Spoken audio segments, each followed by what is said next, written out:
खबर शामिल करते हैं इंग्लैंड के शहर सलाओ से, जहां पाकिस्तानी तहरीक इंसाफ के सीनियर रहनुमा मलक साकिब ऐवान और निकाश अहमद ने यूके पीटीआई के सदर अब्दुल राना और सदर साउथ ईस्ट असलम टोगर और general secretary south east Imran ताना के एजाज़ में एक शानदार जहरना दिया, जिसमें तहरीक इंसाफ के अहदेदारान मंसूर कियानी राना, मोहसन चौधरी, यासिर हनीफ चौधरी, अशरफ और कारकुनान ने शिरकत की।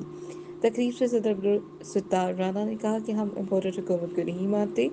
करप्टोरेट जो पहले महंगाई का शोर मचाया करता था, आज अवाम पर महंगाई का बम गिरा रहे हैं। डॉलर वायनाटी वन पर पहुंच गया। पेट्रोल और खाने पीने की एशिया की मनसूई किल्लत पैदा करके आटा और चीनी चोरों को फायदा दिया जा रहा है। इमरान खान ने अपने ख्यालात का इज़हार करते हुए कहा कि हम एक योर और खुददार कौम हैं और इंटरनेशनल कम्युनिटी को ये बावर करवाना चाहते हैं कि हम बेगर्स नहीं हैं, हम मसावत चाहते हैं, गुलामी हमारी फितरत में नहीं है। पाकिस्तानी अवाम ने इस करप्टोरी को रिजेक्ट कर दिया है। इस मौके पर जनरल सेक्रेटरी इमरान राना ने नकाश अहमद को Tehreek Insaf south east written से यूथ विंग का सदर नामजद किया और इसी मौके पर मशहूर टिकटॉकर नदीम मुबारक को पीटीआई ज्वाइन करने पर मुबारकबाद दी और पार्टी की रवायत के मुताबिक स्कार्फ पहना कर वेलकम किया गया।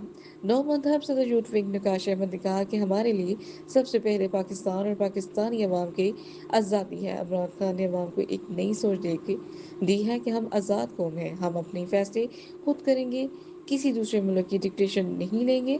अवाम ने हमारे लीडर की हौसला अफजाई की, जिसकी झलक हर जलसे में नजर आती है। यही वजह है कि अपोजिट टोले परेशान है कि पूरी दुनिया से पाकिस्तान इमरान खान की हमायत में उठ खड़े हुए हैं।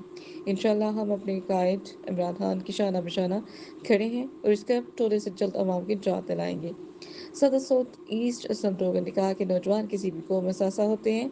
हमें खुशी है कि नौजवान रोज़ बरोज़ तहरीक का हिस्सा बन रहे